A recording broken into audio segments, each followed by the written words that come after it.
semuanya, selamat datang kembali di channel Dr. Francisca di Prancis. Di video kali ini gue mau ngebahas kelainan-kelainan pada sperma. Jadi ini salah satu video yang cukup sering di request oleh teman-teman semua. Jadi di sini gue akan bahas, memberikan penjelasan apa itu kelainan-kelainan pada sperma. Kemudian gue juga akan memberikan sedikit tambahan tentang pengobatannya. Oke? Jadi tonton sampai selesai ya. Tapi sebelumnya buat teman-teman yang baru join channel ini, jangan lupa untuk support channel ini supaya channel ini bisa lebih berkembang lagi. Caranya gampang banget, kalian tinggal subscribe ya. Buat kalian yang suka dengan videonya, kalian bisa like. Kemudian jangan lupa juga komen. Kalian bisa tanya-tanya di kolom komentar, bisa diskusi juga, oke? Dan jangan lupa juga videonya di-share supaya video yang gue buat ini bisa lebih bermanfaat lagi untuk orang banyak. Oke. Yang kalian harus perhatikan, jadi sebenarnya ini kemarin gue sudah sempat bikin live streaming buat teman-teman yang mau konsultasi tentang masalah sperma ini. Dan gue sekarang mau bikin videonya supaya teman-teman yang kemarin gak sempat ikut live bisa belajar juga di sini ya, bisa ngerti juga apa sih kelainan-kelainan sperma itu. Jadi intinya evaluasi atau pemeriksaan sperma pada pria itu sangatlah penting, terutama buat kalian-kalian ya sudah menikah lebih dari 1 tahun, berhubungan secara intens, kemudian tidak menggunakan alat kontrasepsi, tapi sampai sekarang nggak kunjung dapat keturunan. Jadi pemeriksaan sperma ini sangat penting. Jadi bukan hanya wanita saja yang harus diperiksa, tapi juga prianya juga harus diperiksa. Adapun cakupan-cakupan pemeriksaannya itu bukan hanya pemeriksaan sperma semata, tapi juga pemeriksaan fisik, apakah kondisi fisik si prianya baik atau tidak, apakah ada penyakit bawaan yang dapat mempengaruhi produksi sperma atau tidak. Jadi itu semua harus di screening atau diperiksa secara teliti. Nah, biasanya ini juga banyak yang tanya, dok, biasanya kalau kita sudah melakukan pemeriksaan spermogram atau pemeriksaan sperma, hasilnya kurang baik, kapan kita harus datang lagi untuk melakukan pemeriksaan? Pemeriksaannya ideal itu kurang lebih 3 bulan. 3 bulan dilakukan pemeriksaan kembali. Jadi kalau misalnya hasil yang pertama kurang baik, dilakukan pengobatan, diberikan terapi, kemudian nanti 3 bulan dicek kembali untuk dilihat, di monitoring gitu ya, apakah hasilnya sudah baik atau tidak. Adapun faktor-faktor penyebab sperma atau kualitas sperma kurang baik. Yang pertama faktor genetik atau memang sudah dari bawaannya. Jadi ini adalah salah satu faktor yang mungkin bisa dibilang faktor yang agak sulit untuk diubah karena sudah bawaannya seperti itu. Jadi mungkin dari saluran dari produsen spermanya kurang baik. Intinya seperti itu. Kalau kalian tahu di sini pabriknya adalah bagian testis. Jadi kalau bagian testis atau buah zakarnya mengalami masalah, biasanya juga akan mempengaruhi kualitas dari sperma yang dihasilkan. Kemudian usia juga sangat mempengaruhi. Kemudian faktor kebiasaan di sini habitnya adalah misalnya kebiasaan merokok, kemudian kebiasaan minum alkohol, minum kopi juga mempengaruhi, terutama buat kalian yang minum kopi sehari bisa bergelas-gelas atau bercangkir-cangkir, atau buat kalian juga yang punya kebiasaan menggunakan narkoba, ini juga sangat berbahaya. Selain itu buat kalian yang punya kebiasaan mandi air hangat ini juga sangat mempengaruhi karena kalian tahu sperma ini dia itu sensitif sekali terhadap suhu. Jadi kalau misalnya kalian rajin mandi air hangat, ini punya risiko membunuh sel sperma kalian. Kemudian yang suka sauna, yang suka spa gitu ya, yang hangat-hangat seperti itu sangat berisiko. Kemudian buat teman-teman yang mempunyai pekerjaan tertentu, misalnya pekerjaan kalian yang sering terpapar bahan kimia, sering terpapar getaran, atau sering terpapar panas, ini juga sangat-sangat berpengaruh terhadap kualitas dari sperma kalian. Selain itu penyakit bawaan misalnya teman-teman yang mungkin dulunya pernah kena yang namanya infeksi pada organ seksual kalian atau infeksi menular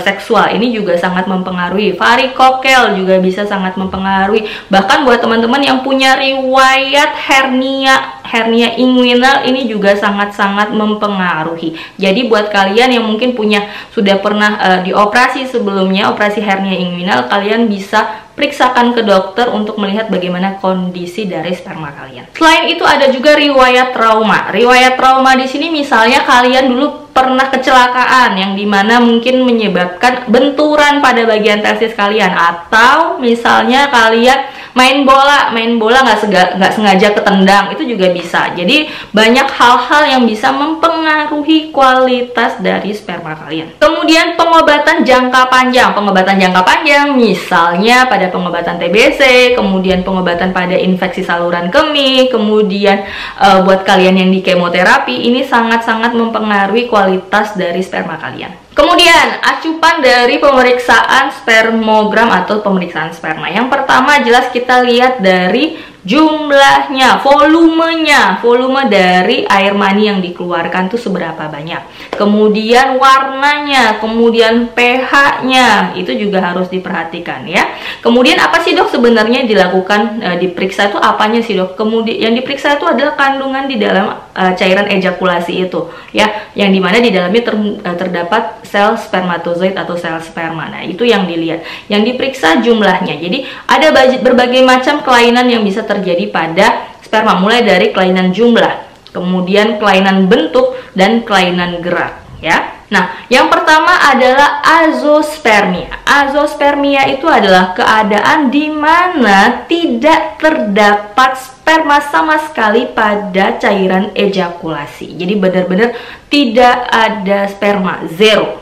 Kemudian hipospermia. Hipospermia ini adalah keadaan di mana cairan ejakulasinya kurang dari 1,5 mili. Jadi benar-benar sedikit cairan ejakulasinya. Kemudian ada juga oligospermia.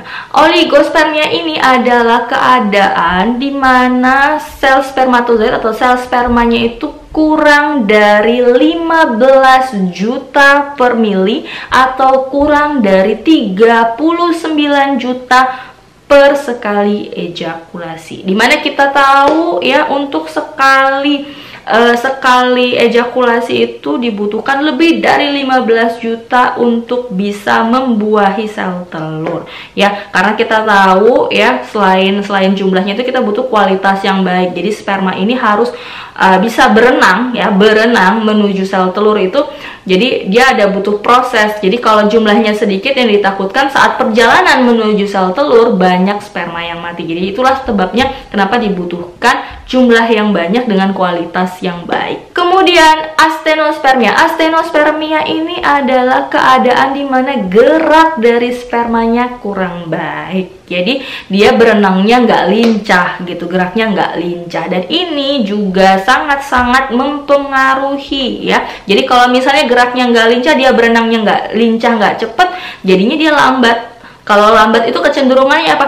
Cepat mati di tengah jalan sebelum sampai ke sel telur. Kemudian yang terakhir adalah teratospermia. Teratospermia ini keadaan di mana bentuknya atau morfologinya ini tidak sempurna. Jadi kita tahu bagian sperma itu ada bagian kepalanya, ada bagian ekornya. Ini bisa dibilang sperma yang cacat ya, mungkin tidak ada kepalanya, atau kepalanya kecil, atau tidak ada ekornya gitu ya. Jadi ini sangat mempengaruhi sekali. Lalu dok, bagaimana pengobatannya? Ya, pengobatannya selain masalah habit seperti yang sudah gue jelaskan di depan tadi, masalah merokok, alkohol, narkoba, kemudian gaya hidup yang kurang baik, begadang, segala macam, itu dulu sebenarnya yang harus diubah, karena itu salah satu faktor yang sangat penting yang harus diubah. Kemudian kita ngomongin suplemen dan vitaminnya. Suplemen dan vitamin sebenarnya sekarang sudah sangat banyak merek-merek tertentu. Kalau gue bisa bilang salah satu jenis yang cukup sering diresepkan itu adalah Oligocare, karena kandungan di dalamnya sudah cukup lengkap. Selain itu, kalau kalian mau beli persatuan, kalian bisa beli vitamin C, vitamin E, kemudian ada juga asam folat ya, kemudian ada juga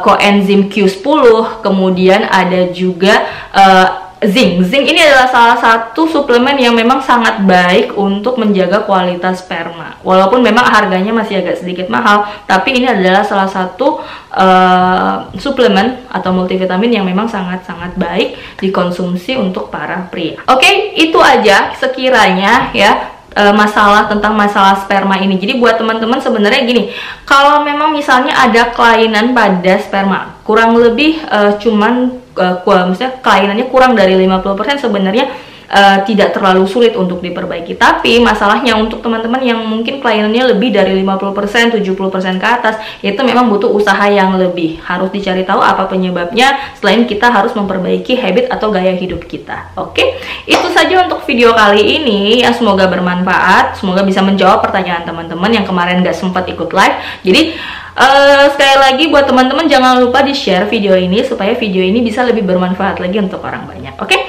sampai jumpa lagi di video selanjutnya dan selamat beribadah puasa. Dadah!